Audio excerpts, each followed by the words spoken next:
Hey, y'all can't question me. My method is working like a mug. You're listening to All Burgundy and Go Everything, powered by the Urban Sports Scene and Fox Sports Radio 96.9 FM at 1340 AM. Hopewell, Virginia. It's our Commanders post-game show. The Washington Commanders blew out the Cleveland Browns 34-13. I'm Wole, joined by my co-hosts Glenn and George. What's going on, fellas? I'm doing well, man. Excited. Just caught the little bit of this Baltimore and Cincinnati and Lamar fumbled the ball. But either way, the Commanders are 4-1, y'all. Yeah, George. 4-1. Yeah, I'm gonna let you go, Glenn. How you feeling, bro? How are you feeling? You know, you're good because you didn't expect this, and no one in Commanderland, right, would expect this team after 5 games to be 4-1, right? Mm-hmm. 3-2 was the best. 2-3 was the worst, in my opinion, right? When we talked about it, I said like either 3-2 or 2-3, but this team is 4-1. Nobody anticipated this, and not just a regular 4-1, but a 4-1 where they've been dominant. 4-1 where this team has put up another 35 plus points. I mean, this offense is rolling. High score totals is what, 2015. So this Washington team is moving in the right direction. And it looked like they may get a Baltimore team next week that will lose to Cincinnati. But we'll get to that later. I'm just excited for the Washington team. What about you, George? How excited are you, man? You ain't going to wipe the smile off my face for a few days because I tell you, I didn't have 2 and 3. I had 1 and 4 to start. And they're not – and it isn't just 4 and 1. Jaden Daniels was in hell early in this game. The Browns were teeing off on our offensive line and getting hits on the quarterback. Jim Schwartz was confusing him. He was struggling. And for him to respond like that, just as he responded when he had a little dip in the Arizona game last week, you talk about the mental approach that this young man has. And that's the thing. All the physical stuff we knew, but in between the years, we're talking high level with this young man. It is incredible. And he keeps setting records. You know, what was it? We're the first team with a rookie quarterback to score 150 in the first 5 weeks. I saw that. That was from I don't know where the Commanders PR got that from, but they got it from somebody. I retweeted that during the game. I mean, this is 250 yards rushing with 1,000 yards passing first 5. It's crazy. This is the stuff of dreams. Honestly, this is the stuff of dreams, what Jaden Daniels and this offense is doing right now. Yeah, before we get more into the game, subscribe to our podcast on Spotify, Apple Podcasts, iHeartRadio, and other podcast platforms. Just search All Burgundy and Go Everything. Also, tweet us at ABG_everything. Hit us up on IG at ABG_everything. And if you watch this on YouTube right now, hit that red subscribe button. Like this video. Make sure you subscribe to our All Burgundy and Go Everything YouTube channel. Also, this post-game show is also streaming on the Urban Sports Scene X handle. So if you're on X, you can tune in there as well. All right. Let me start with you, Glenn. Your overall thoughts on the game. Overall thoughts on the game, I think this was one of the best complete games we have seen from the Washington Commanders in a long time. All right. I probably would say since the Philadelphia Monday night game. This has been one of the best complete games we've seen. And when I say complete, doesn't mean it was a mistake-free. Yeah, I'm talking about being complete, being that you had the defense and the offense both clicking on all cylinders. These guys on the defense was wide open. Guys like Frankie Louvu. And Frankie Louvu, Ingram, right? You even saw Quan Martin get involved. You saw the young kids getting involved at corner, right? That came into the game. And that's what I like about it. That everybody was involved, right? And we called different names out. I think Mikey Sandstone, right? Mikey was smacking folks. Mikey, when he was smacking Jameis Winston, when he was behind Deshaun Watson, right? When he hit Deshaun Watson on the way out of bounds, they let you know this is what we're gonna do, right? This is the tone that's gonna be set. Even when we saw Benjamin St. Juice on the first pass to Amari Cooper, right? He was there. Then you had safety help over top. So you can look like Joe Witt Jr., Cliff Kingsbury, and those guys had planned for this. They didn't want this to be a letdown game. And so everybody was on cylinders. You're getting this team who is energized and energetic because, again, you brought 33 new players in. They don't know about the Commanders of the past or the Redskins of the past, right? They don't care about last year. These 33 new players, the 24 new coaches, they're setting their own tone. They're setting their own pace. And last year doesn't mean anything to them. And I think that's where the energy is coming from, because Louisville sets the energy in the room, right? You wanted to be Deron Payne, you wanted to be Jonathan Allen, but it's not. It's a new dude in the room, and the team is feeding off of Luvu. And I just want to say that's energy. You saw who else? Mathis today had a great game. He was in the backfield. He played well. Played well today. So we started calling names that you wouldn't used to calling. Deron Payne and Jonathan Allen did play. Jonathan Allen had a sack today. So again, you saw the excitement. I thought it was a complete game for the Washington Commanders. What about you, George? Your overall thoughts on the game? I can't improve upon much of what Glenn said, but just the outstanding nature of they had a tough start early, but and I'll go to this. Austin Eckler, one of the biggest plays of the game is that 4th and 2, because if he runs where that's supposed to go, it's stuffed. He cuts inside, gets the first down. We get the first touchdown of the game. We're off and running. Jaden Daniels making plays off schedule, mainly with his legs, but also with his arms. I mean, that throw to McLaurin to set that up is just absolutely crazy what he did, and the Bengals just missed a field goal on the overtime continue. Commander show. Don't worry about the Bengals. Sorry. Come on, y'all. But, you talked about it. Fidarian Mathis knocks a pass down, has a sack. Best game he's had. Dorrance Armstrong had some big hits. We're going to wax lyrical about Frankie Luvu a lot today, but Frankie Luvu, absolutely amazing performance today. And look, yes, it was a big trap game. Yeah. All the public was all over Washington. Washington was one of the most bet teams of the week, and quite often it goes the other way when that happens. They didn't just win this game.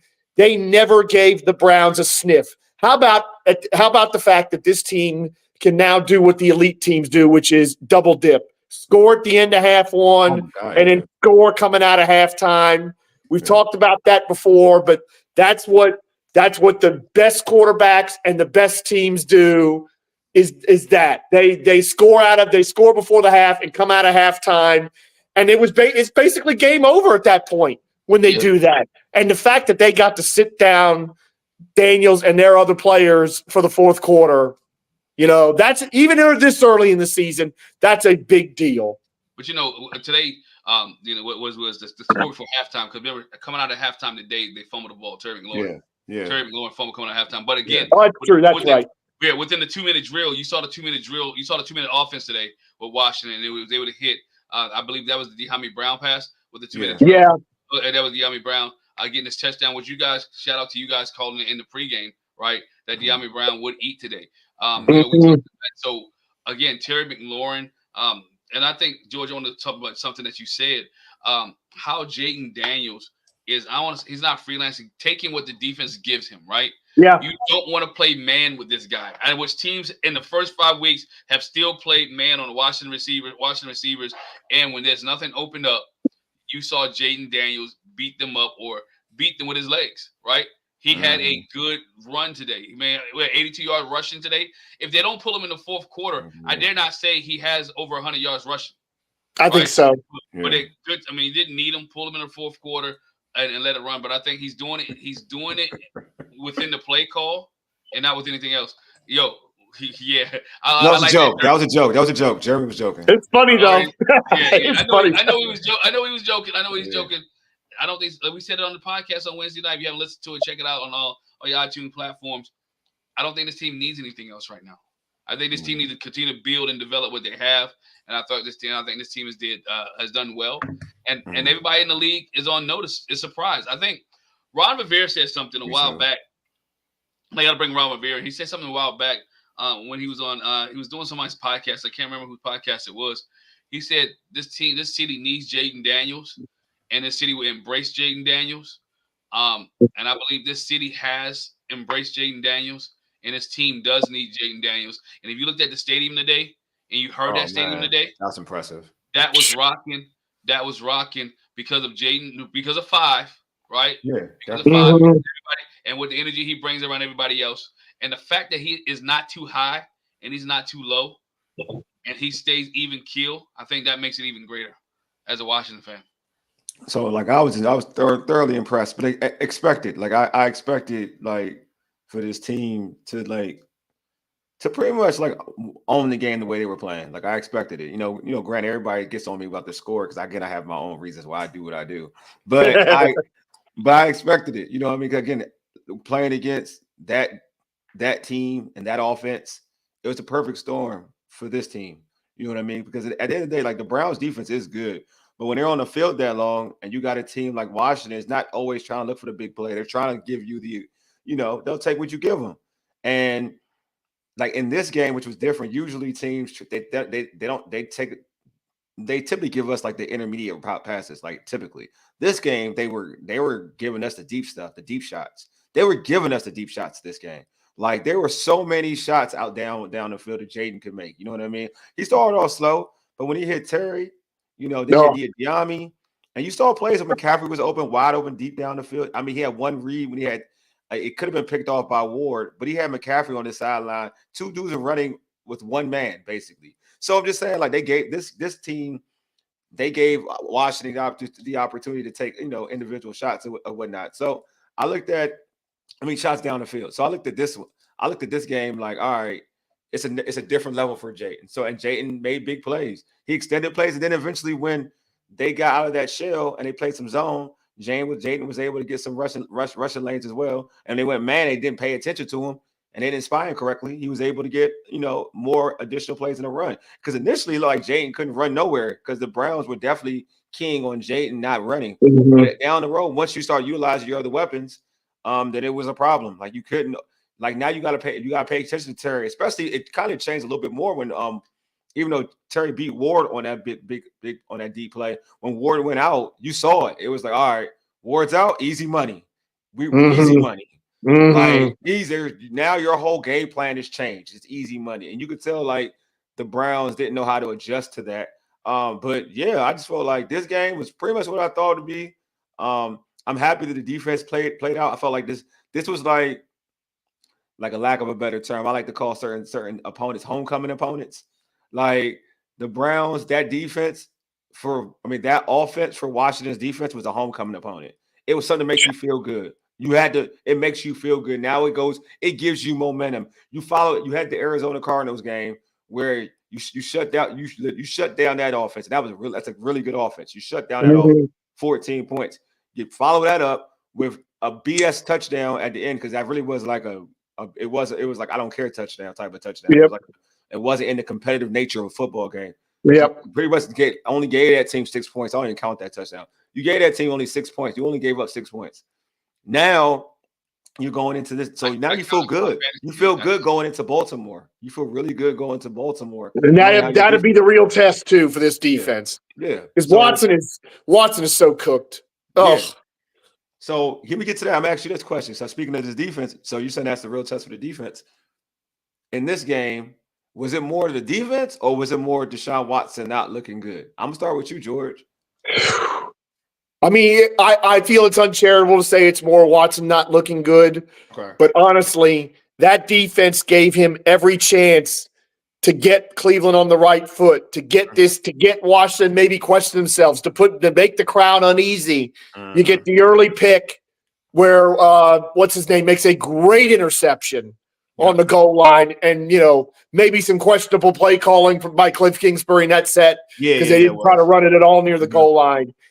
And Watson can't take advantage of it. They go 3 and out, and in the end, after they punt the ball, we get that nice return by Olamide Zaccheaus. We only lost about 20 to 25 yards of field position from the time we turned it over to when we got the punt back. So and then they kept giving Washington trouble kind of early, and then you get the big turnover at the start of the second half, and you can only get 3 points because totally disorganized. They had first and goal at the 2, and they get either the false start or delay a game. Take your pick. It could have been either one of them. And they're not even ready to call that play on 4th and goal, so they take another penalty. I mean, I know I want to give this defense its proper due, but man, until you see it live, you don't realize just how far Deshaun Watson has fallen. And I'll continue to say it. I don't care about his contract. If the Browns don't want to blow that locker room up, Jameis Winston needs to be in there. So, hey, Glenn, your thoughts? Was it more the defense playing well, or was that some defense playing Deshaun well? Watson? I don't put all this on Deshaun Watson. Okay. I don't put every week on Deshaun Watson. That's a bad offensive What I'm line. talking about for this team. I'm talking about this game. Like I'm talking about this game. I'm talking about this game. I'm saying this game. Okay. But that's a bad offensive line. Yeah, it is bad offensive line. And it's bad offensive line. And I don't put all of it Deshaun Watson. Deshaun Watson didn't drop footballs, right? He put balls on money, some guys in their hands. Sure. Right? So Deshaun Watson doesn't run, right? Deshaun Watson doesn't block. Deshaun Watson only can do what was given to him. The defense played well, so I'm gonna give the defense played well. So I think the defense played well. It's not all Deshaun Watson. You got to give credit where credit is, right? Yeah, if these guys, the credit for this defense, they started flying around. I look at how people fly around to the football, right? And I saw a defense that was flying around to the football, right? I saw a defense that saw a weak dog or a weak opponent, and they played up to their level, right? If I saw a defense that was holding back, I'd be like, oh no, it's just Deshaun Watson. But no, everybody was flying around to the football. Everybody had energy. Everybody had excitement. But again, Wally, you said it. That's what you're supposed to do with homecoming teams, right? Right? Yeah. You're supposed to play in with your homecoming team. You're supposed to treat them like you're supposed to treat them a certain way. Right. And this team is treated to Cleveland like they were supposed to treat Cleveland, right? I agree. Again, all that only do is builds confidence for a team. And so when you go into a game like next week, then you have more confidence. Why? Because we can fly around. Coaching staff can look at this and point to each one of these plays like, this is what you did. This is what you did. This is what you did. So you saw guys like when Jamin Davis would come in and fly for the football, right? So it started to even trickle down to those that to everybody else. It's starting to become contagious. This is the standard, right? When you're raising a standard in an organization, when you're raising a change in a culture, everybody has to come up to the level. Nobody's going down to the level. Everybody's awareness, everybody's excitement, everybody's energy is raising up. And that's one thing you look for a team and you want to see in this defense each week. If we're honest, people say, oh, it's just their opponents. And I don't want to give the opponents, right? Because you play the Cincinnati team that are taking teams to the wire, right? Yeah. You're playing a good Cincinnati team that's taking teams to the wire. You played a good Cleveland team. You've been a good Arizona. No, you've been a good Arizona team. Every time they beat the bricks out of the Rams not too long ago. Right. Yeah. You play an Arizona team and you played a Cleveland team that had a good defense, right? So again, they're not playing. Which quote unquote people say scrubs. It's an NFL team, and this team is rising to the occasion. This defense, right, as you mentioned, Wally, held the team to 6 points. Yeah, is what it is, right? Go next week. So again, this team had held Arizona last week to 14 points. So again, this defense is getting better. They're gaining confidence. So to me, today was a defensive situation, not necessarily a Deshaun Watson, because he didn't throw any interceptions. He only had one. But he did miss some. He missed some open people. I agree with you. I agree with you. Like Judy didn't help him with that drop pass. But again, the game was already in doubt anyway. The game was blown out anyway. So I was kind of like. So this is my thing about Deshaun. I think it's a little bit of both. I think Glenn, you're right though. There are elements of it in terms of being transparent. Like the offensive line is bad too. So it's a perfect storm. But I do think for this defense has gotten better compared to the first 2 weeks. I think that's fair to say. Like I didn't like the Giants in a win. Against Tampa, it wasn't good. And I feel like obviously they're better. They played better against the run. I guess down. I don't want to count anything in garbage time, so I don't want to count those runs in garbage time. They don't matter to me because I felt like when the game is competitive, the defense held their own when the game was competitive against the run. And I think that's something that we wanted to see improve anyway, was against the run. But in terms of totality, like, he was missing, I call it NFL throws. He was missing open, like the play to Amari Cooper. He had wide open on the out, and I don't know what that was. You know what I mean? Like, and again, so I do think that he made it easy for the defense to gain momentum. And obviously, you can tell a quarterback when he's in the pocket, he's skittish. And and like to Glenn's point, right? That line is bad. So he has a reason to be scared. But then we got sacks because his eyes weren't down the field. They were looking at the rush.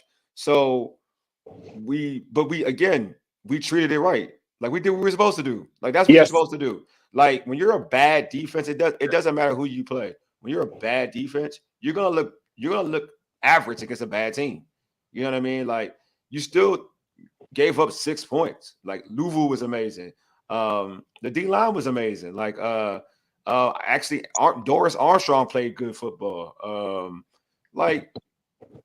St. Juice was playing solid. Like you had, and Mikey looked good. Mikey Sandstrom looked real good. Like you had guys on that defensive side of football that if anything, they played with effort, like a lot of effort, and they were flying to the football. And that's something I will say that even in the not losses, even in the poor defensive play, the Bengals or whoever you want to put out there, they do fly to the football. I will give them that. They do fly to the football. But this game, I think it's a little bit of both, though. I think it's fair to say that it's a little bit of both because I think this is I think the Cleveland Browns team is a different team with Nick Chubb. All right. Yeah, that's true. And I say this too because this team didn't have any rushing yards today. I mean, they only rushed the ball for four rushers with 104 yards. Some of that was in garbage time. And that was more. That says more garbage time. That's what I'm saying. Oh yeah, and a lot of that more garbage time. Yeah. But with a Nick Chubb, there's a difference when you have a running guy who can run the ball. Nothing against Foreman, nothing against Ford, right? But again, Nick is a different guy. And when you can run the ball, Deshaun Watson, when you have a bad offensive line, Deshaun Watson can sit back there and be comfortable. Because let's be honest, he started off fast, right? And let's not forget, he did take that team down the field the first drive. All right. They got it. He took them down the field first drive, and they just didn't get in the end zone. And one thing it is too, I don't know how much is Deshaun Watson or how much it is play calling, but they're terrible on third down, and that's one of the things that make this team look bad as well. They're terrible on third down. Today, I don't think they got a third down until garbage time, right? So I'm keeping it up. That's Deshaun. So that's what I'm saying. Like this dude was coach of the year twice. So it's hard to like go again. But the play call, if it's 3rd and 5, I'm not running. He's on a Kyle Shanahan tree, bro. I'm a little sore about the coach of the year he got last year, but that's another conversation. I'm just saying, like he's on a Kyle Shanahan. He was warranted that type of opinion. He's warranted. He had Joe Flacco as his quarterback towards the end of the season.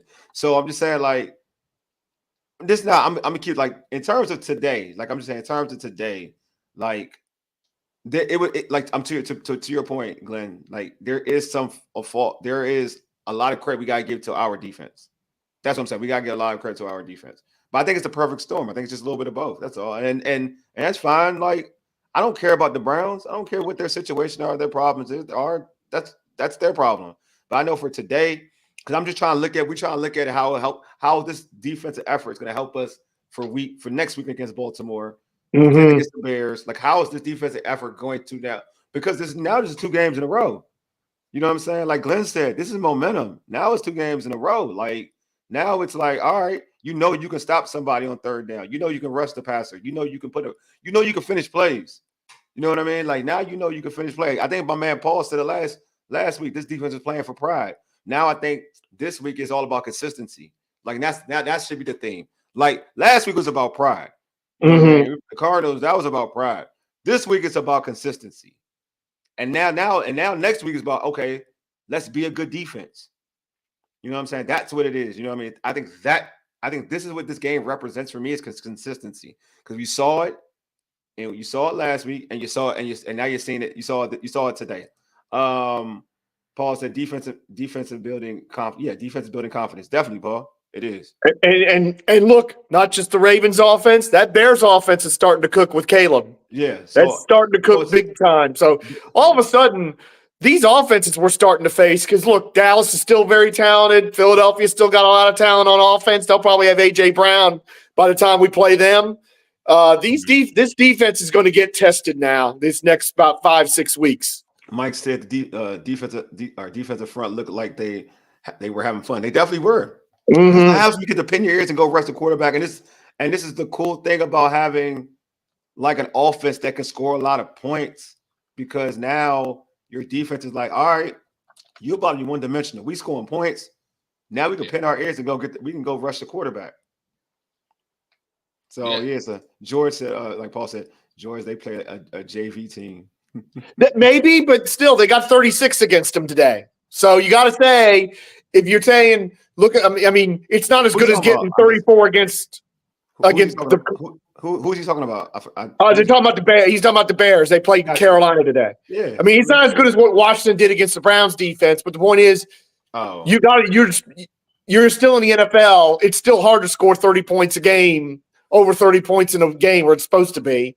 Not today. There's a lot of that. There was a lot of scoring today in the NFL. How many games did Carolina give up 30 this year, other than like having their without the quarterback change? They're not giving up that many points like that anyway.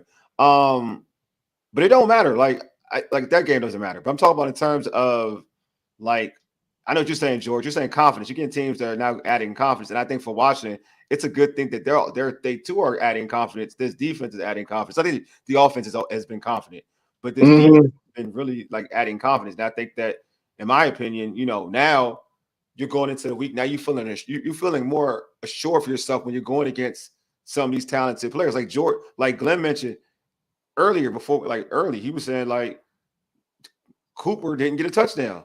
That's right. Number one receiver didn't get a touchdown.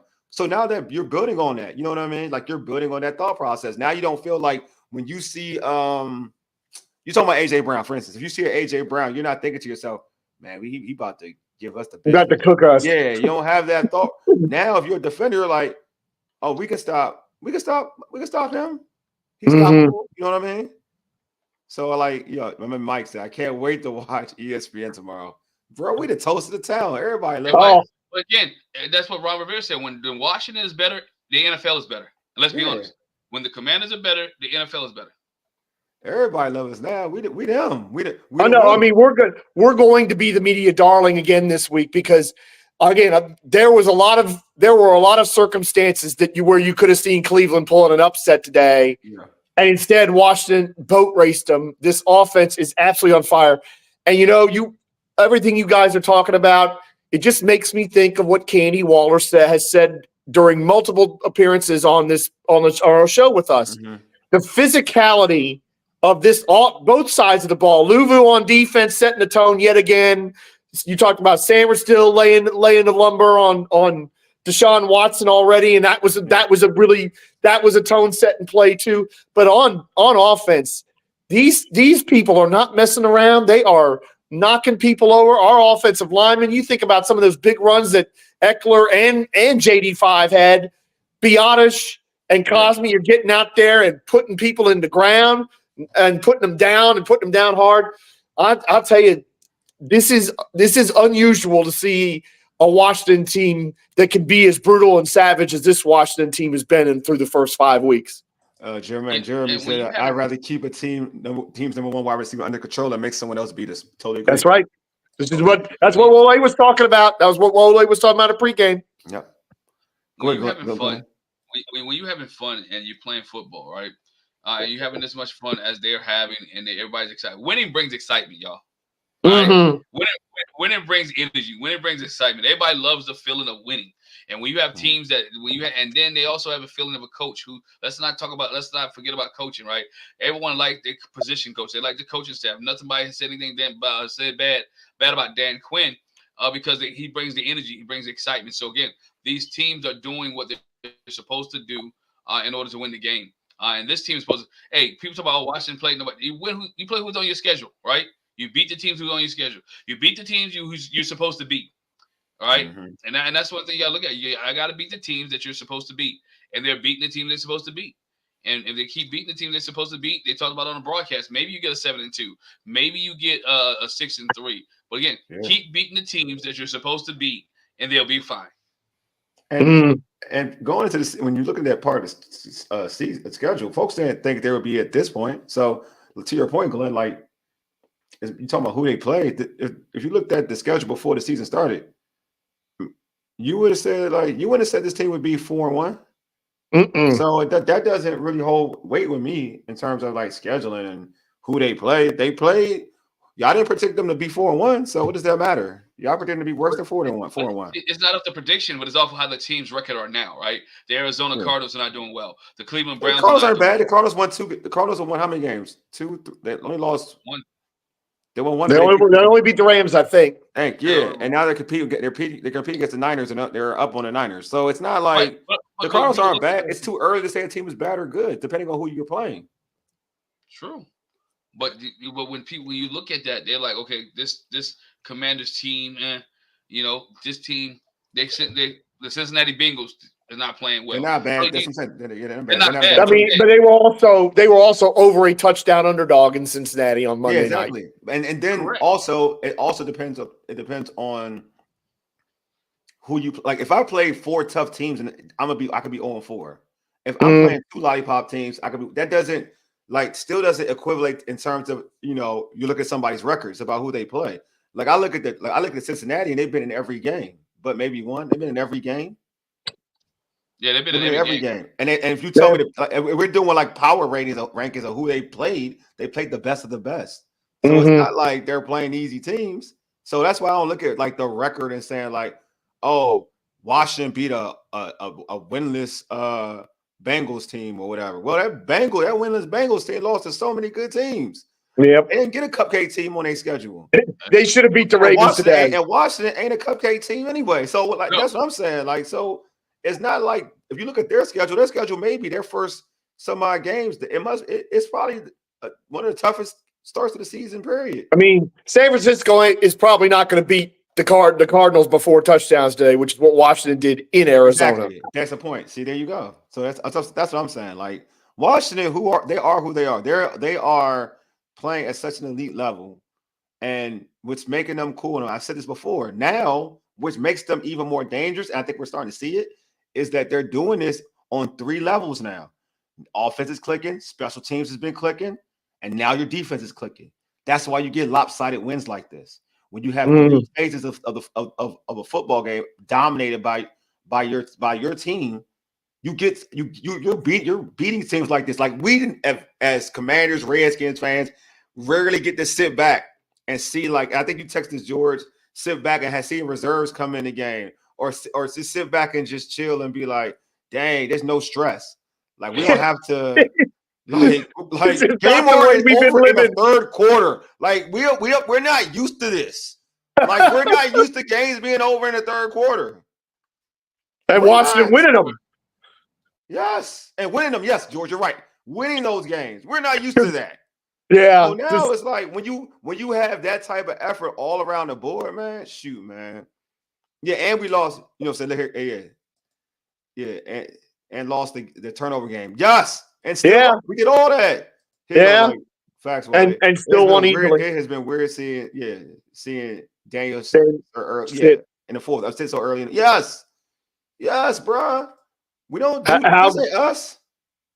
Thanks, Mike. No more frustrating moments by losing. Yes, that's what I'm saying. But it's when you. But my point is that all happens because you dominate in 3 levels of the football game. That's why it's happening. You don't have your offense struggling and your defense standing out. Your team's missing like extra points. Look what the issue was in week 1, man. We had like the defense was bad and teams was horrible. Week 2, we get a W. Defense wasn't great. Offense didn't do good in the red zone, but the special teams was killing it. You know what I mean?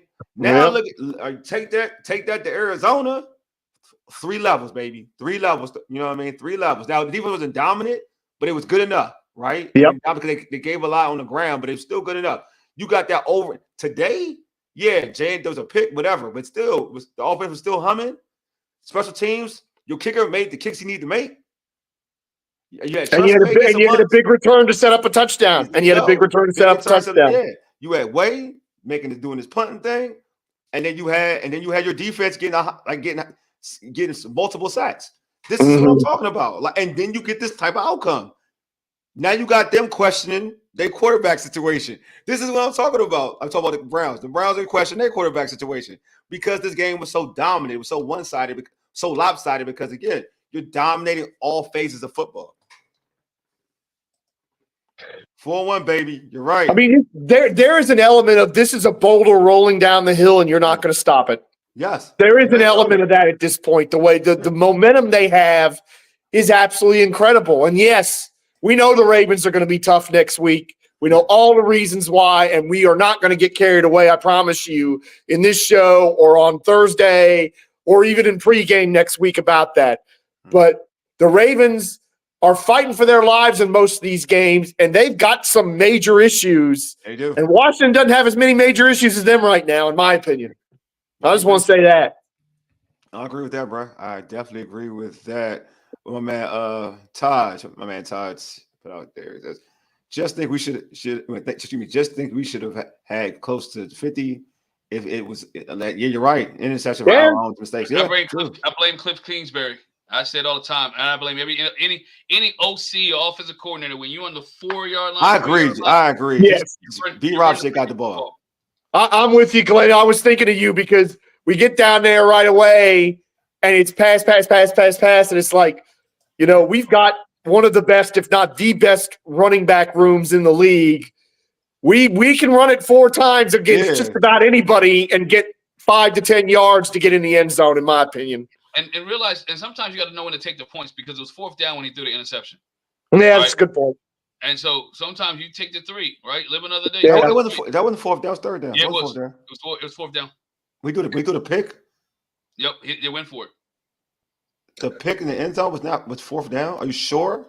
I'm almost 100% sure it was 4th I don't down. think it was 4th down. I think that was a bad throw. I think it was like we could have got points. It wasn't. I don't think it was 4th down. But I could be wrong though. I'm gonna pull up in the chat. Was it 4th down when Jay threw the pick? But yeah, but that's the central point is against the defense that was giving us problems early. They could have easily had 40 or even almost 50. I mean, you get that turnover right at the start of this second half, and that could have been a disaster. It was third. It was 3rd. Yeah, correct me. Got me. My bad. Yeah. It was 3rd. I was mad because I know I was like, Dave, we could have just, like you say, we didn't get to kick a field goal. Then we got no points. That's what I was like, okay, go ahead. That's right. Go ahead, man. Nah, it was 3rd down. But either but run the football. I agree with that. Don't get fancy. Don't get zone read ain't working. I learned that geometry. I took it twice. The shortest distance between any 2 points is a straight line. Facts. Right? That's a fact. Straight line. Run a straight line. And plus, here it is. When you're winning and when you got a team that's embracing, and I'm gonna give the offensive line a lot of love here. Uh-huh. The offensive line wants that challenge, right? When you're in the red zone, your offensive line wants the challenge to be able to get to run the ball. It builds confidence with those guys. Mm-hmm. And I'm gonna say this: Washington Commanders, going into the season, we didn't think this offensive line was good. Not at all. But this offensive line and these guys from other places are making a difference. Coleman is making a difference, right? Yes. Coleman is making a difference. Candy was talking about him. Candy was talking about him in the pregame. Yo, go back and look at some of his stuff, and I look at film during the week. He is blowing guys off the ball. He's protecting Jaden Daniels. He's opening holes up, and I'm like, this dude is going to get better. Yeah, he's only. But there's another situation. Early in the game, the Browns were teeing off on us in pass protection. I was worried for this offensive line because early in the game, they were knocking our guys back, and I'm like, man, I don't know if they can hold up over 3 hours if it's going to be like this. But slowly but surely, that changed, and they started to dominate. And then that big run for Eckler, with some people getting thrown out of the way and put down on that one. And I felt like from that point on, that the Washington offensive line really started to roll over those Browns. Yeah, Jeremy pretty much agrees with you, George. It seemed like the Browns defense had Daniels a little confused. They did in the first quarter. He did. They did. I mean, Jim Schwartz don't make the kind of money he makes as a defensive coordinator for nothing. Yeah, as a defensive whatever he is as a head coach is one thing. As a defensive coordinator, his record is pretty darn good. Yeah, I agree with you, Paul. Like Lucas looked good too, man. Lucas did. He played well. Mm-hmm. QZ said, "Yeah, that was the change." Yeah, because Washington first drive, they were 3 and out. Yeah. 3 and out on the first drive. When the Browns started to gamble, they got burned. Yeah, I think that's true too. Yeah, they got burned. Although again, you feel if you were a Browns fan in that stadium, they missed Jaden Daniels. They should have sacked him. And then on the run, he makes a throw like that 50 yards down the field. There's nothing a defense can do about that. Yeah. Absolutely zero. That's just God-given talent executing perfectly. I want to say, yeah, what Todd said, I totally agree with this. This is one thing I have to give Cliff Kingsbury's flowers, man. This team is a tough team, man. Like, one thing, physical. They're physical. Running football, I think I had that thought process already going into the season about the defense. I thought this defense would be tough. Like in terms of being physical. I had that thought process about this defense. But the offense has been physical. Especially the offensive line, been very physical. So I want to give Cliff Kingsbury his credit, his flowers, because also, obviously we know B-Rob is a physical running back, but his O-line, to what Glenn's talking about, like they are moving people away. And I do want to, and Lucas has played. Yeah, Lucas played well too. Definitely has. Jeremy, they tell Grant Paulson to put some respect on Cornelius Lucas. He's been good, bro. He has. He's been good. But I've always liked Cornelius Lucas. I always thought he was a solid tackle. I like him more than I like Wiley, but that's just me. Yeah, I'm not but Wiley's been okay too. But Wiley's been good too. To be fair, Wiley's gotten better. Yeah, he's gotten better. Timothy said Watson ain't it for the Browns. Agreed. He was not. I mean, he was night and day. The difference between it was night and day between the difference between Daniels and Watson. Totally agree. You can see the difference, man. Quarterback play. You could. It feels good to have the better guy on the field. I ain't gonna hold y'all, man. It feels really good. Oh, absolutely. No complaints. No complaints there. But you gotta. I mean, like I said, I just don't want to put it all on Watson. Because again, I'm not that I'm a big Watson fan. I'm a Watson fan. I'm putting a lot of on Watson, and I'm a Watson fan. I'm not gonna lie to you. Like I'm a guy. I don't care. I root for the kid. If you don't have, I'm gonna say if you don't have a running game, and Washington just pinned their ears back and went today, right? Yeah. Today was an easy defensive coaching call today, right? It was though. Pin your ears and go back, and you're gonna make Deshaun Watson. You're right. It was easy. It was easy. As a defensive guy, it was easy because you knew he wasn't going to run the ball. He was looking downfield. The times that he had an opportunity to run, and I'm gonna take. And we don't do this much on this show. My hats off to the secondary because they played well. They did play well. They played well. Mm-hmm. The secondary Forbes played ain't well. hurt, right? Forbes is not hurt, right? No. Okay, he just didn't play. All right. Sure. Right. The secondary played. And my hats off to the secondary playing well is because the guys up front played well, right? And so therefore, we gave them time to be able to cover. It gave them time to stay in coverage, and it gave them time so couldn't get a chance to look downfield. So the guys up front played well, which helped the guys in the back. So anytime your guys up front play well, the guys in the back can have a great day as well. I agree. Let me address my man Mike. Mike, we still doing this? Mike, how many times I gotta repeat myself, Mike? I mean, Wole is making the sacrifice to put the good energy in the air, and it's working. Hey, Mike, did it work this week, Mike? Did it work last week? Did it work? You know what I mean? I picked the Commanders over the Giants, but they only scored like 18 points. They were horrible in the red zone. Yeah. Look at me, bro. Look at me, Mike. Look at me, Mike. I picked Washington against Tampa. Look what happened. Now I'm not picking Washington. We're dubbing, like we're not even dubbing teams, bro. This is like some old school Madden type stuff where it's easy. Yeah. Like we are killing teams, bro. And you want me to go back and pick Washington? Come on, man. What are we doing here? What are we doing here? Like, do you want us to lose? I feel like now, Mike, I feel like you want us to lose. Like, I feel like you getting on me to try to peer pressure me to change my mind because you want us to lose. So who's really being a fan? I'm just saying, Mike. Oh my goodness. This offense. I'm just saying. 400 yards through 3 quarters for this offense. Wally is the Penguin playing both sides. Keep it. Well, they pick the Ravens. Look, hey, Paul. I'm definitely picking the Ravens, dog. Paul. I'm picking the Ravens. And if it happens, and when it happens again, say thank you.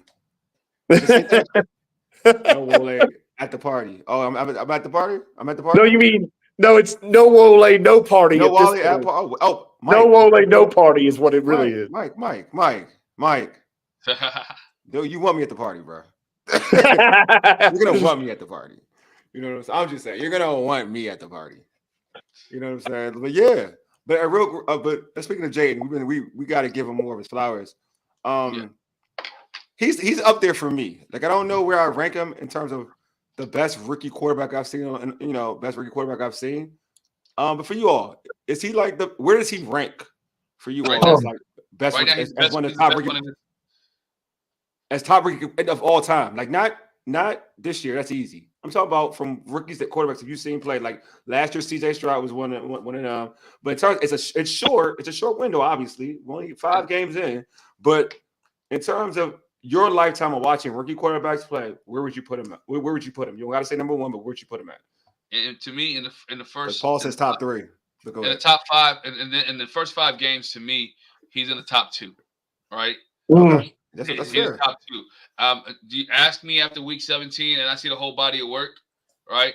But far as the first 5, he's there, right? And I say the reason I say he's there, he's taking the team and put him on his back.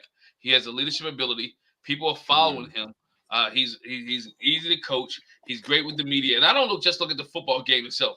He is that total package kid. He's the kid that when your daughter bring him home, you don't mind her dating him, right? He's that guy, right? He's that guy. Listen to you. Go ahead. No one says anything. No one has said anything bad about this kid. No, they haven't. Nobody has said anything bad about Jaden Daniels. His work ethic is good. He's a great kid in the community. Only thing they can say bad about him was this: he's a little too small. Whatever. I don't know Big Ben. I'm with you. I'm talking Big Ben. I don't know what Big Ben's that. I know people say Big Ben. I think he won a Super Bowl, right? No, not as rookie. They were really good though. Yeah, it was really good. But his stats weren't that great though. But go ahead though. Yeah. I can't put Big Ben on that list because he, the stuff he be doing off season. I'm talking about the year. Just take away the bad stuff. I know I got a personal thing against Big Ben because they let that slide, dog. NFL don't even talk about that when they talk about Ben Roethlisberger. Like that's a true thing. Like it never happened, right? And it wasn't just one season. It was 2 seasons in a row. It was back to back. It was. Let's not forget that. Yeah. But I digress on the Big Ben situation. Right. But again, in the top 2. We go there. I'm gonna read off some of these. I know I kind of glossed through it, but let me read. I like this one. Jeremy said he's above RG3 rookie season already. I don't know about that, but I mean, through 5 games he definitely is. Yes, that 5 games with RG3 was pretty good. It's okay. All right, I got you. But we weren't winning. We weren't winning that much early in that season. Fair too. That's fair. We weren't winning. We definitely weren't winning. Todd said top 3. My man said Dan Marino. Dan Marino had a really good rookie year. And Paul, you're thinking you and I are on the same wavelength again because that's the person I would like to see his numbers compared to is Marino. Like, what were those? Granted, Marino was in a much tougher situation in that era playing quarterback, but I would love to see how his numbers compare to him. Yeah, throwing the football, they're totally different. Marino was like that's one of my favorite passers of all time. Todd, can't forget about CJ Stroud. Yeah, Stroud, Luck, Wilson, or RG3. Wilson had a playoff team. Luck went to the playoffs too. RG3 went to the playoffs. Obviously, CJ Stroud went to the playoffs too. That's decent. Yeah, it's tough. He went 15-1, but 15-1, that's a team thing. Was it 15-1? Yeah, they were a great defense. They had an unbelievable running game. He was a manager, though. Yeah, he was a game manager because that got exposed in the AFC Championship against New England. Yeah, New England beat them in Pittsburgh in the championship game. Don't forget that. He does, man. Watson does suck, man. I know, bro. The Watson fall is something that's going to be studied one day. It's like an ESP. It's going to be a 30 for 30. Paul said Marino had better. He did. Gosh. I would argue to say that for honestly, I could make this argument. I would say that for RG3 compared to RG3, what's name has better receivers than RG3 did. Probably. That's fair. Goes home for real. And Santana wasn't Santana anymore. He had Anthony Armstrong was really number 2, and Santana played the slot. Yeah.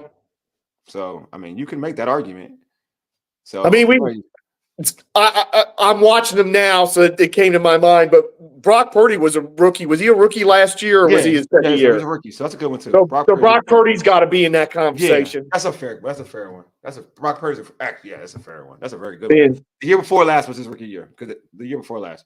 Oh, okay. So that was the second year. I'll forget. Then we got to throw that out. But he got to the NFC Championship game his rookie year. Yeah. But that's the thing. Second year is different. I mean, Mahomes didn't hardly play his first year either. Yeah. So that's the thing you got to remember. But his actual rookie year, he got to the NFC Championship game. Brock. Okay. Oh, that's. Oh, yeah. Okay. All right. He got hurt in that game. So to your point, like I'm saying, that's right. Okay. It all runs together with the 49ers because I can't remember between Garoppolo and Purdy and who. Yeah. The following year, he goes to the Super Bowl. His second year. Okay, so Brock Purdy's rookie year's got to be in that convo as well. Burrow got hurt towards the end, but in that early. Yeah, Burrow got hurt in Washington his rookie year on that cursed field. Yeah, Purdy too. Yeah, it's tough. I mean, Griffin, they didn't go like the record. Definitely, that's fair. The record wasn't as good. Yeah, Burrow. But CJ Stroud early wasn't. But to your point, CJ Stroud early wasn't good either, though. No, that's true too. Yeah, I mean they were struggling. They were struggling big time first half of the season. I mean, look, 1,000. You talked about it, Glenn. 1,000 yards passing, 250 yards rushing your first 5 games. That's never happened. Yeah, 150 points with a rookie quarterback in the first 5 games. That's never happened since the merger. So that's over 50 years. I mean, I'm running out of. I like to pride myself on being a wordsmith. I am running out of words to describe Jaden Daniels' brilliance because even today, even in a game where he was struggling early, he comes back, and this team goes bam, bam, bam.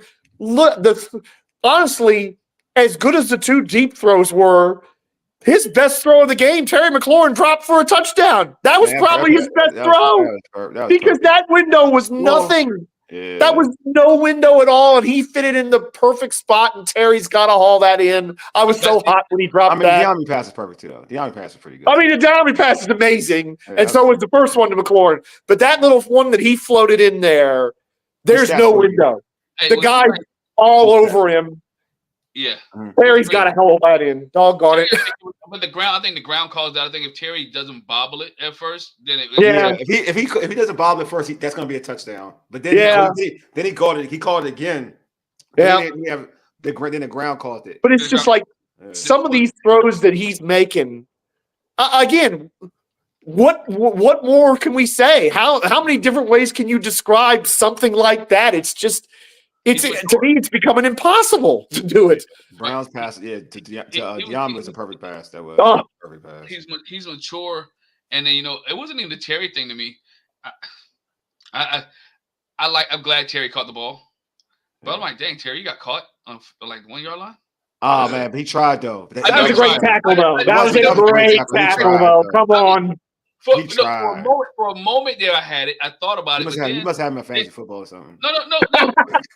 But then when I go back, and I'm not saying Terry didn't try. He tried. I'm like, I think he looked back, and that's when he got caught, just running to the end zone.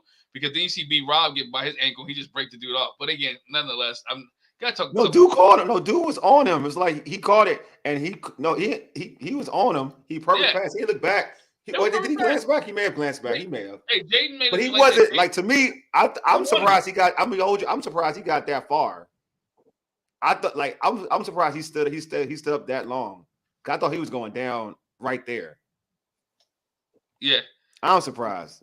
But I'm happy that these guys are getting the balls, and so I'm also happy that people would not stop talking about Jaden Daniels doesn't like Terry McLaurin. Thank you, Terry McLaurin today. Terry McLaurin had 4 catches for 114 yards today, and guess what? I don't hear those conversations about Terry. And he did it without Noah Brown not being there. So guess what? Terry McLaurin 4 catches for 112 yards today, went over 5,500 yards for his career as a Washington Commander. Moved up in the list, but there's something I talked to you guys about at a pregame that I want to talk about is about the coaches. I want to give my hats off to Ken Norton Jr. We talk about all this. We talk about Anthony Lynn. We talk about Cliff Kingsbury. We don't talk about guys like Ken Norton Jr. who's helping his linebacker crew. I mean, it doesn't have that. We talk about the running back room being one of the best running back rooms. I think the linebacker room in Washington is one of the best linebacker rooms there is because you have guys who are Hall of Famers. Right, you got Bobby Wagner that's there. You got Ken Norton Jr. that's there. You got guys who are learning. You got Louvu who's young in his career, approaching 100 games played, who has great energy and excitement. Right, you have guys who look like he could be part of the Uso family. You know what I'm saying? Force of nature. Frankie Louvu. But you having that linebacker room is there, and you got Jamie Davis listening outside of the linebacker room. And I think the linebackers for the Washington Commanders have really totally improved since the last couple of years for the guys that we did have, when you add a little bit more flavor in the middle. I mean, he's a oos, man. Louvu has been the defensive player of the year for Washington. Bloodline, baby. Yeah. I mean, he is. They could not block him. They could not keep him away from the football. I mean, he was an absolute terror for that Browns line and Deshaun Watson today. He will be seeing Frankie Louvu in his sleep tonight. I thought we were done with Devontae. Devontae Adams has got to be watching these passes and saying to himself, "I want to play." Timothy, don't underestimate that. There are wide receivers who could be on this trading block who see those highlights and go, "Oh my God, can I get some of that?" All right, but Timothy's point is pretty valid, though. I mean, he can want to play here. That's fine. He can want to play. I mean, and there's probably some defensive players who might be on the block who are looking at that going, I think I want to be part of that too. Yeah, I think players in general, to be real with you, when they see this, to your point, George, that because now they got that guy that everybody it draws everybody towards, right? He's like that guy that everybody wants to be with. He's like that popular kid in school, whatever. Pied Piper. Yep, exactly. He's that individual where I do think that no matter who you are, you're gonna say, I want to play with him. I don't care about on defense. I want to be in that room. You know what I mean? Because I think he has that type of appeal. And so does DQ. And yes, Paul, if you watched Wednesday, I totally talked myself into Devontae Adams being a commander. 100%. Yeah. Look, man, Granted, Georgia. I'm gonna go start. George, I agree. De'Ami Brown needs more playing time. I said this, man. When you get this, I know what I saw in camp. I know that no one's gonna ever take that away. I know what I saw in camp. I know what I saw. Like I'm not. It's all about opportunity.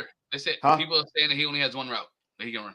Well, I mean, look, he was open on the route prior to that and made a play out of nothing, and that was not the run route. Give him the same opportunity you give some certain other people, and you're gonna get this production. mm-hmm. Give the same opportunity. That's all it is. Give him the same opportunity. That's all. And if you're gonna say he wants that one route, I'll make the argument if he runs that one route, he still gets open on that one route. I'm not saying, and he's stretching that defense. Separation is crazy. It's not even. I looked at social media, and that's what social media says. Oh, I know. But I'm telling you, all right, look, man, they said the same thing about Randy Moss. I'm not calling him Moss, but they said the same thing about Randy Moss. He stretched the blankety blank out of your defense, though, didn't he? Yeah, that's my point. Like they said the same thing about a lot of people, bro. They said that about I can name. They said the same thing about Tyreek Hill initially. Yes, they did. And at that time, everybody wanted Tyreek Hill. At that time, he does more now. Tyreek does more now, but at that time, they said all Tyreek do is run one route. He was blowing the top off them bad boys. That's all I'm saying, bro. And you look. Go ahead. And you look at some of the intermediate routes where Luke McCaffrey was eating. Yeah, Ertz dropped a few today, but he had a couple of big catches. That's what a De'Ami Brown streaking down the field can do because you have to honor it. Yeah. If you don't honor it, Jaden's going to throw it and it's going to be drop right in the bucket. It's going to be 6. They said the same thing about when we had Deshaun Jackson. Yes, the same thing. Yeah. Are we saying like, oh, he runs one route? I'll tell you, one route. And if you do run one route, you play off the one route. What Deshaun used to do was run comebacks off it because everybody was scared of him going deep. No, and you know what? Even if it's true, Deshaun Jackson did nothing but burn people in the NFCs for 10 years, no matter what dadgum uniform he was wearing. Exactly. Yeah, true about that. I will say this about De'Ami. He is fast, but whenever he was on the field, it seems like he was always in the wrong spot. So that could be the issue. I don't think he's on the wrong spot, bro. I'm gonna keep it a buck. I think it's a narrative that people be trying to spin. I'm gonna keep it a buck. I think it's a narrative. It's just a narrative. Because he gets like, all right, no one talks about this. When before they got Noah Brown and dudes weren't getting open, De'Ami was open for a touchdown in the back of the end zone. Jaden overthrows him. He throws it. If he doesn't throw it high, that's a touchdown. He's open. Are we saying that's a bad route? It's a good point. Good point. Are we saying that's a bad route? Are we saying he doesn't know where he's at? I think you can choose what you want to find and say. All right. That's all. I mean, I ain't saying you weren't there. I'm just saying you can choose what you want to keep your eye on. I'm not saying there are multiple receivers that tend to be in the wrong spot. True. Multiple receivers. I'm just saying, like, it's a narrative. It's what you want to look at. I'm just saying, like, you give him the same. I want to pull up something that my man, I think, was it Jeremy said it? Yeah, Jeremy said it. Give him the same opportunities you get Noah Brown. They're similar routes. They're all doing slants. They're not like Ritz's routes. Other than he did a stop and go. But De'Ami can do a stop and go. So I'm just saying, like, you know what I mean? That's all I'm saying. I mean, that's the thing. When have we ever you have to go back a long way to find the kind of wide receiver depth we have. And you know what? I got to hold my hands up because we didn't see anything from Luke McCaffrey in preseason, and we were good, man. Starting week 1. I remember we were all kind of like, what's going on here? He's playing and starting. No, I was right with you, Wole. I didn't get it either. But, man, Luke McCaffrey's just it's usually about 2 or 3 plays a game that he's making key catches, and he's running the right kind of route and giving Jaden takes 1 extra second and finds him. But De'Ami Brown and Terry McLaurin going deep open that stuff up for him. Yeah, he blocked well too, and he blocked well too. For a smaller dude, he blocked well. You want receivers that can block downfield, and that's one thing I like about it too. The receivers are blocking downfield, the linemen are blocking downfield. And they like doing it. They like doing it. I mean, when you get guys like Austin Eckler, Brian Robinson Jr., even Nichols, right? Yep. Shout out to Nichols today, right? Nichols got a big run today too, and was in garbage time. Timothy. So yeah, that It's is true. No, Timothy's right. Right. He's right. He's right. I mean, it's totally true. Yeah. And McCaffrey's doing what he needs to do, right? So again, but receivers are blocking that field. That's what you want. You want blocking receivers. Again, I think I said it, and I'm gonna say it again. This team has different attitude, and this team has different effort, and you can see it on the field, right? And that comes. And I said it all last year. I'll go back to the podcast, and y'all can fact check me. A team takes on a persona of the head coach. Mm-hmm. This is a Dan Quinn team. Look at Dan Quinn teams. Look at the teams that he's coached. Look at where he coached at. Look at the Dallas. This team starting to take on the shape of, you know what? We need to be aggressive. We need to go downfield. We need to have confidence, and that's where they're going at.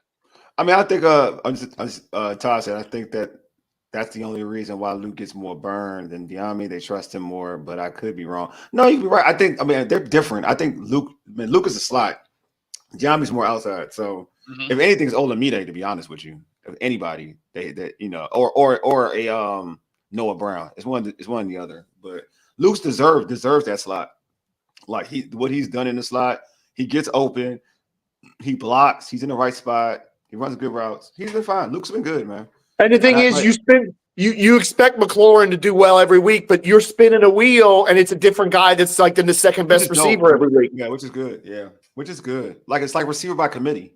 Number two. It's like, well, not number two, but outside of McLaurin, it's receiver by committee. You get Noah Brown, go ham. Today you got Diami Brown. Last week it was Olamide. It was Olamide last week. Yes. So you can guys step up. That's why I get when anybody comes out with the argument, well, you don't really need like a Devontae Adams type player person because you already have a number one in Terry McLaurin, which he has shown out to be a number one. I'm gonna keep saying that he's a number one. I'm gonna keep saying that to y'all. All you listeners out there, Terry's a number one. So now y'all know he's a real bona fide number one. And Jaden is treating him like a number one. God bless Jaden because he's treating Terry like a number one. But when you have and Terry won't be, and it won't be the last season. It won't be the last game of this season where Terry's fighting for 1,000 yards. Yes. He will be getting. Terry will probably, the way this season is going. How many yards can somebody pull up his amount of yards he has right now this season? Because the way he's going now, I think this is going to. And I said this before the season started. I said it's going to be Terry's best year. This is going to be. I see him getting 1,300. Like I was going to say, is this 3 consecutive 100 plus for Terry? So man, like it's not far off. If it's not, I know it's the last 2 for sure. The last 2 weeks he got over 100. Yeah. I thought he had over 100 on Monday night against against the Bengals on Monday night. He did 100. Yeah. So it's 3 weeks. Right? Yeah, I think we might get him 1,000 before we get to December. Which is weird, which is wild. You know this what I mean? offense, which is wild. You know what I mean? He's gonna have his best year. And this is good. Like, so I mean, like, and so he's a number one. He's the number, like, that's what you want from a number one. Like, you got Ward on you. Like, I said top 3. When I say top 3, say top 5 quarterbacks in the NFL. Yeah. And he got beat on a deep one on that play. Come on. He's at 303 right now. Yeah, 303. So he's already 303 in 5 games. That's good. That's good for it. Like, he's there. Like, you know what I'm saying? And remember, he barely had anything against Tampa. Exactly. If you look at what he did, exactly. Well, Tampa, he had 17 yards. The Giants, he had 15. Giants, he had 22 yards. Yeah. Tampa 17, Giants 22. And after that, he went crazy. Last week against the Cardinals was 52. His only 100-yard games this year so far has been against teams from Ohio. Yeah. Okay. I thought he had a bigger game against the Cardinals than what he had. No, he had a 10. Of course, Dallas scored 42, so it was easy to kind of miss that. Yeah, by the way, they're 8 for 8 in 4th down this year. I'm trying to think of a time where Washington ever converted 8 4th downs in a row. It wouldn't have been 91 because they would have rarely, if ever, been in 4th down, honestly, that year, the way their offense was going that year. But really, to have the confidence that they have and to convert as many times as they have in a row on 4th down, that's impressive. George said, I don't like to see McNichols catch the ball in open space like Eckler. I believe he is a big play from breaking out. He's a big play away from breaking out. Yeah, I mean, he's been good. This running back room is serious. It's amazing. And we were talking about we like Wiley a lot. I was hating on McNichols. McNichols looking real good. Y'all, again, I can always admit when I'm wrong. I mean, Nichols looks really good. Yeah. You know what I'm saying? I love Jeremy. I love the fourth down call to Eckler. And Eckler, I was like, it's wild. I wanted him to kick the field goal, but it worked out. Well, and Eckler, that's all Eckler because that play is blown up, and he cuts it back inside instead of going to where the run's supposed to go. And that's just a great play by Eckler. That's him being a veteran. That's him having that vision and still having at 29 that ability to kind of wiggle and make a jump cut like that, cut it hard back inside, get that first down. That was an incredible play by Austin Eckler. And so was that huge run where he got out to where he break that one tackle and he was almost gone. Oh my gosh. No, it was a really good run. Like Eckler has been like I said, like a steal. Yeah, I didn't get. I'll admit, I didn't get that one. I didn't get bringing him in. Yeah, and Lou, and also for Lou was like so underpaid. I wanted to say that he's so underpaid. Like I'm serious. Like his level of play is freaking amazing. Actually, like it is. Like I'm like, what do we sign him for again? And I'm like, yo, he's underpaid. Wasn't it like 3 years, 11 million per? Hey, I'm sorry. Like we still in the church's money with him. I ain't going to we're still in the church's money with him. Because I ain't like he's like I don't want to like stereotyping like Samoans or whatever. But they're like Troy Polamalu, they're all like the same. Like they're everywhere. You know what I mean? Like they when they hit you, like it looked like it hurt. It hurt. It hurt. Like I'll be watching on TV. I'll be like, damn, that hurt. Like I know. You know Watson's gonna be seeing Frankie Louvu in his nightmares tonight. It's like he tackles so violently. Oh, like you see it. That's what Joe Witt talked about. He tackled. I mean, everybody can say it. Bobby Wagner and him are the only ones I feel like that tackle violently. Like he tackled violently. Like Mikey got a few hit sticks Mikey today. Physical too. Mikey physical. I mean, he come from a school of physicality, but like they didn't play physical last week yet. But yeah, I'm going into that game. But like Louisville though, like we ain't paying him enough. Like if I was his agent, I would be like, hey, we need to renegotiate after the season. I would. I'm not gonna lie to you because he's that good. George said, when was the last time we gave up three turnovers and still won the game? I thought we only gave up 2, but maybe I'm wrong about that. Fumble, Terry, interception. There's no fumble. There's something else. Did we have one in the last couple of minutes when I wasn't paying any attention? Oh, I don't know. Maybe that's what it was. Did Mariota throw a pick? I wouldn't be surprised. It's Mariota. It was only today. It was only 2 fumbles. It was only two. 2 turnovers. Yes. Okay. All right. Okay. Excuse me. You had two turnovers, but only one of them was lost. And that was the one by Terry McLaurin. Yeah. I kind of thought he was 2 fumbles. You mean 2 fumbles and 1 was lost? You mean right? Yeah, 2 fumbles and 1 was lost. All right. And the interception makes 2. That's what I'm saying. And the interception, so that's 2 turnovers. The fumbles. It's only 2 turnovers. 2 turnovers, bro. So that's 3 all season. All season this year. Yeah. All season. Yeah. That's good though. They're doing good, man. Incredible. Some fans said Eckler was washed. I did. I know I did. Guilty. I'm guilty. Nope. Don't be trying to call me out, Jeremy. Don't be trying to do that, bro. Hey, I know somebody asked for an update on Quan Martin. Update on Quan Martin is his shoulder, some of the shoulder injury, and he's still being evaluated for concussion. There's no further updates on him right now. So we probably won't get a report on Quan Martin. Maybe tomorrow or Tuesday. Yeah, I mean, if he's in protocol, you won't see him for a minute. You won't see him for like 2 weeks. Yeah, I won't lie, or maybe a week because Eckler was only a week, so it could be. Yeah. Paul said 4 and 5 are the MVP so far. Yes, sir. I agree. You ain't gonna hear me argue. Yes, they are. They are. And close second on offense, not close second, but second on offense be Brian Robinson. Or maybe Eckler. They can share that. They've both been great. The running backs have been great. Anthony Lynn, salute. We good, Jeremy, man. We good, bro. I know. Based off our poll on Twitter, who was the MVP of today's game? Everyone 60% says Frankie Louvu. For real, over Jaden? Oh, he had Yep, the Jaden I got mean- 20%. Terry McLaurin got 20%, and then Okay. Frankie Lugo got 60%. So who gets your who gets your game ball then? Same thing. So who gets your game ball? Same thing like MVP. Who's your game ball? Man. My game ball, I'm gonna give you mine early. My game ball is Jaden Daniels because I think everything starts and stops with him. He gets my game ball. Oh gosh, there's so many people that deserve it. There are coaches that deserve it. I'm almost golly Moses. Who am I giving the game ball to? Man, you know what? I think one of y'all wanted to give it to the whole offensive line last week. And I think I want to do that this week because they had a tough time early. But starting with that big run by Eckler, they really put it to Cleveland. And that is a great defensive line. Do not kid yourselves, folks. Mm-hmm. That defensive line is awesome. No matter what anybody will say about today or stuff, those guys, especially if they have any kind of an offense that backs them up, are nasty. And our offensive line, after having a tough start, just turned it around and dominated. So you almost have to give it to the whole offensive line, in my opinion, and maybe Brandon Coleman specifically because he was great today too. Paul, no doubt, number 4. Yeah, he deserves it. I gave him one last week because I didn't want to do that 2 weeks in a row.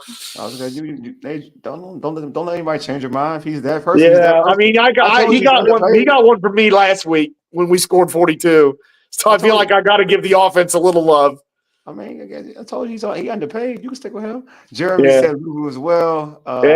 Jeremy said Trustway, honorable mention. Paul, since Lulu, okay, same thing. He said the Tressway is about to turn into the Maytag repairman in the way this offense is going. You ain't lying. All right, so my MVP would have to be, you know what? It is. I can't even lie to myself. Yeah, it's definitely Louisville. It's definitely Louisville. It's definitely Louisville. Louisville was amazing. I'm sorry. He's just so good. Louisville's just so good.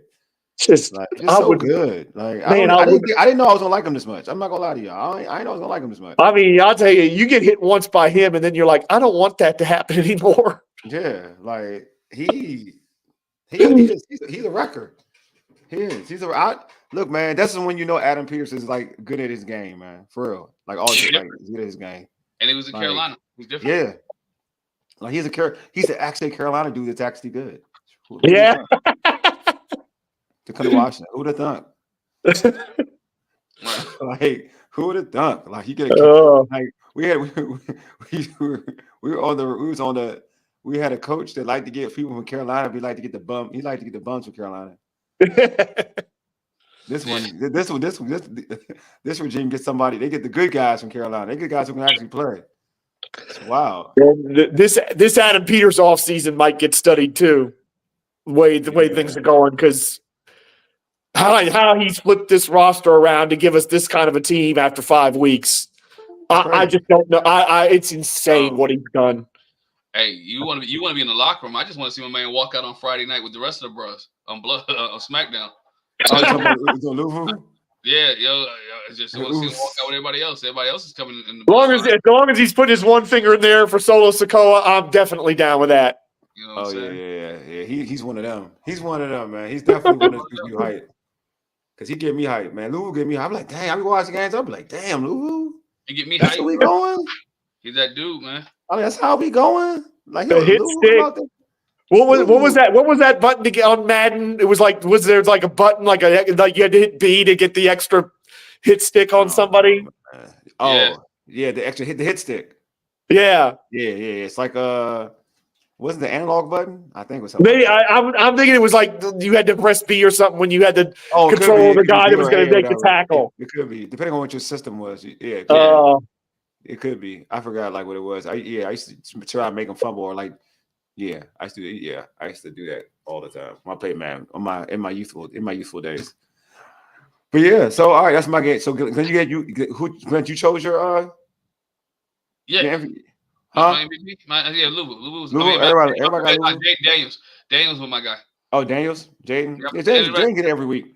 I would say I'm about to Jaden. believe that Jaden can get It starts and stops with him, man. Offensively, you don't put up 42 points against this team. I think George, you said on the podcast, Cleveland only scores 13 points a game, like something like that. This team had to score more than 13, and if so, Jaden Daniels doesn't do that or doesn't help contribute some of that, and this team doesn't win. But again, this team put up 42 points again, and I mean over 35 points again, and it's great. So I think it's Jaden Daniels. But if we give an offensive and defensive person, it will be Jaden on offense and Louisville on defense. Yeah. I guess I could get the if an honorable mention for me would be like the whole offensive line too, though. They were really good.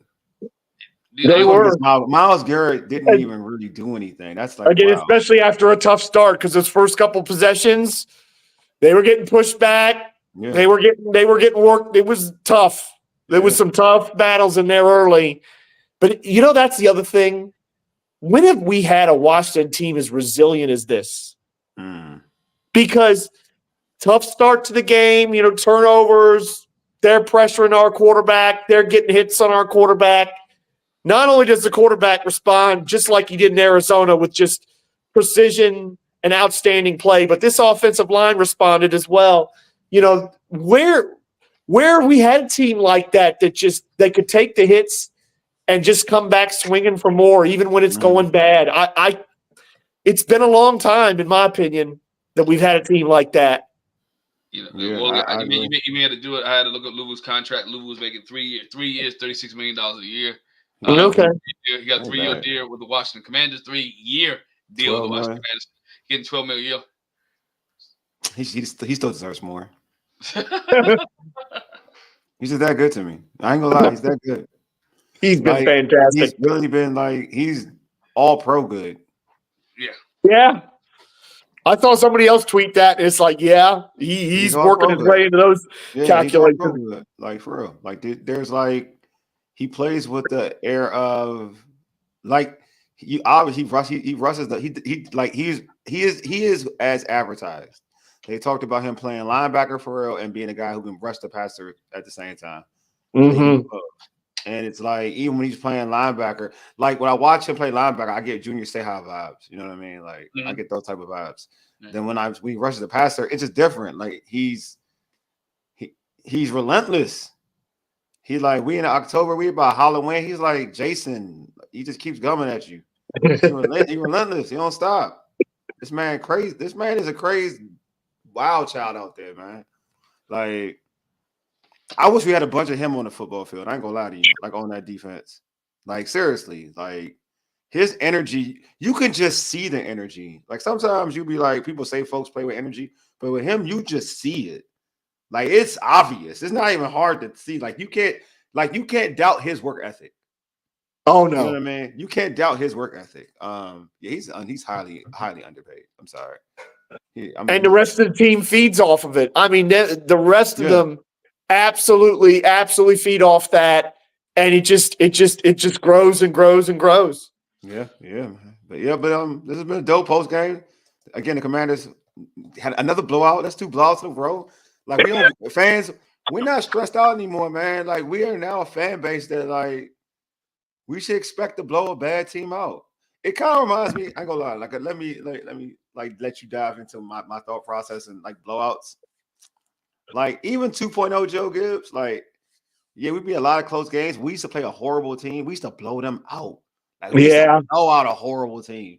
We get a lot of close games. You'd be stressed out, but when we played oh man, thanks, Jeremy. Appreciate you, my man.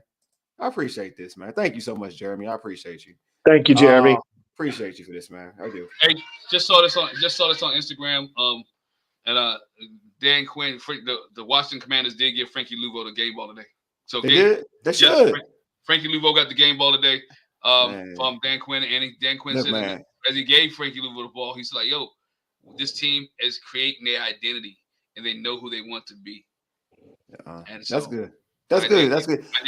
And all DMV club promoters, lounge promoters, make sure Frankie Louvo gets anywhere free.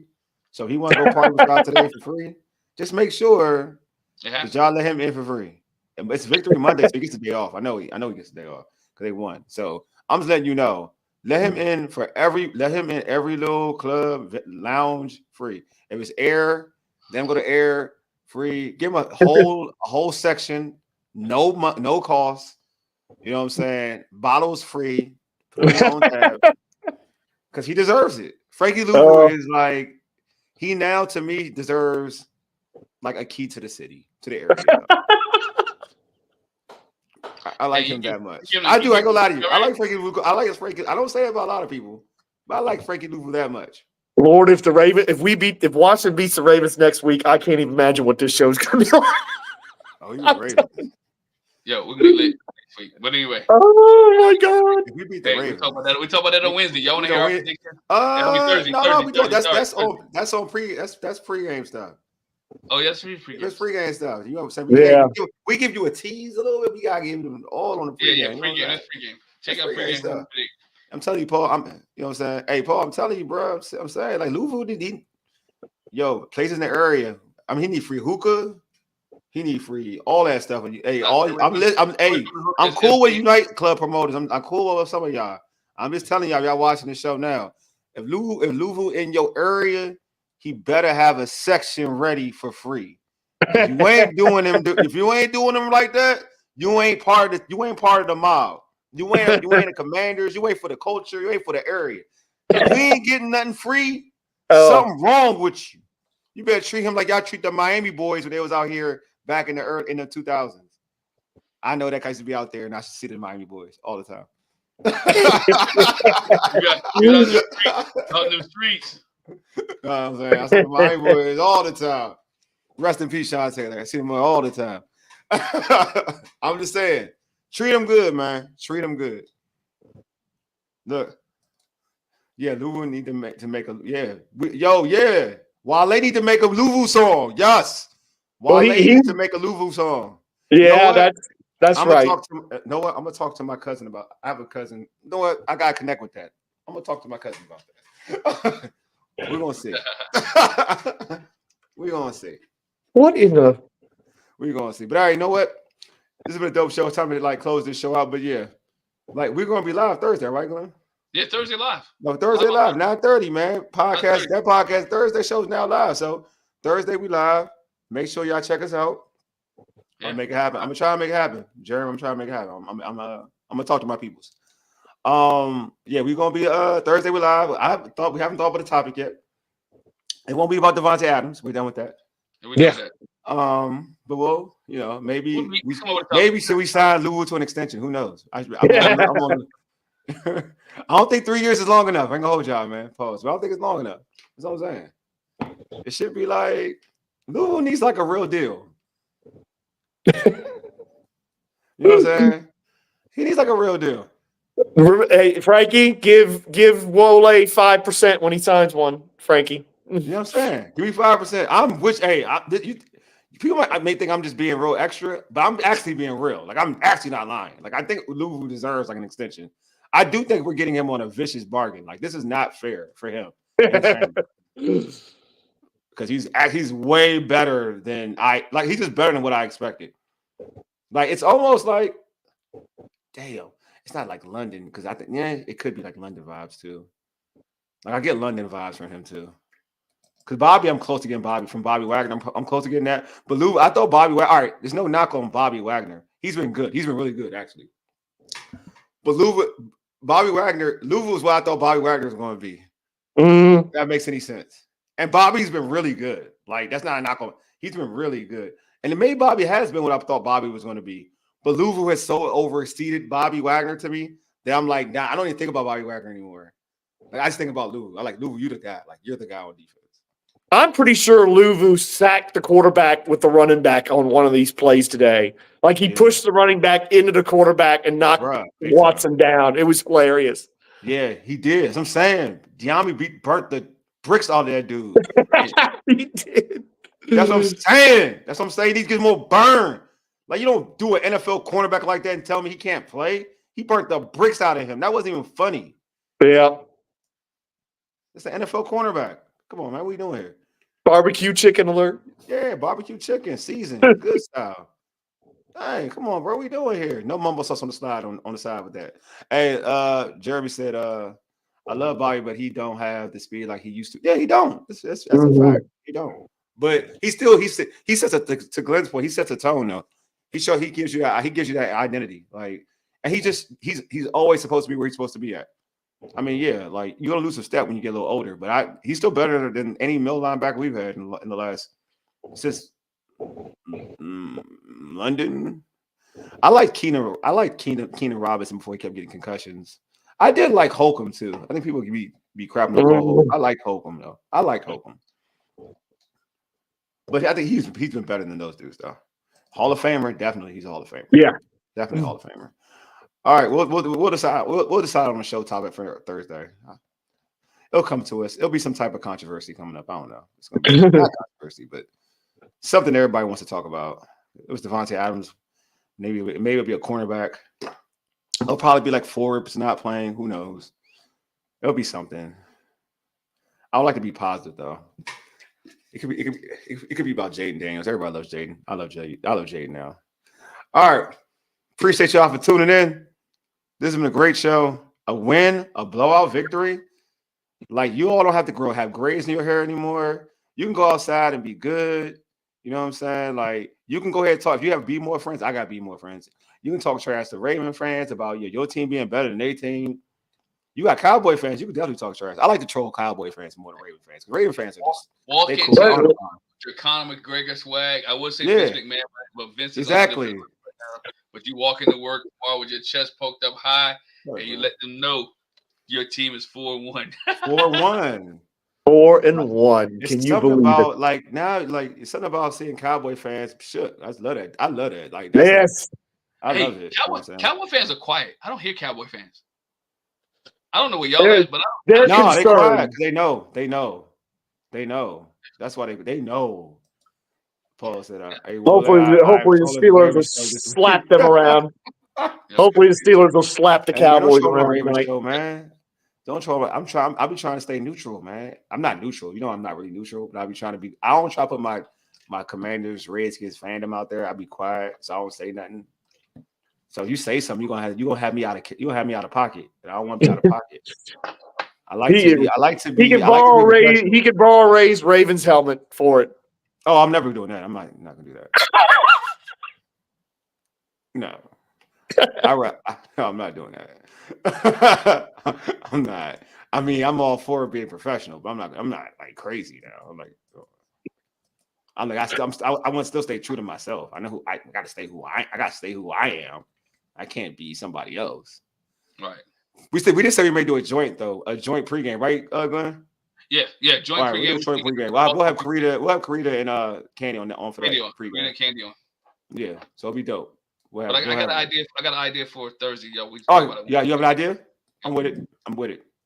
All right, hey, thank you all for tuning in. Anyway, before you all decide to like log off, I do that too. Yes, make sure you subscribe to this. If you folks on YouTube, hit that red subscribe button like now, like right now, like now. But actually, don't they have to subscribe now, Glenn? Yep, the chat. You got to subscribe. Okay, cool. All right. If you want to join this chat, subscribe. It's free. It won't cost you a single darn thing. And all right, also subscribe to our podcast on Apple Podcasts, iHeartRadio, and other podcast platforms. Just search All Burgundy and Go Everything. Also tweet us at ABG_everything. And hit us up on IG at ABG_everything. Make sure, again, I'm gonna be redundant. Hit that red subscribe button for this YouTube channel. Hit it now and like this video. Great show, fellas. Always a good time. Anyway, you've been listening to All Burgundy and Go Everything, powered by the Urban Sports State and Fox Sports Radio, 96.9 FM and 1340 AM. Hopewell, Virginia. For ages, Yedig, deuces. A blowout, and we out.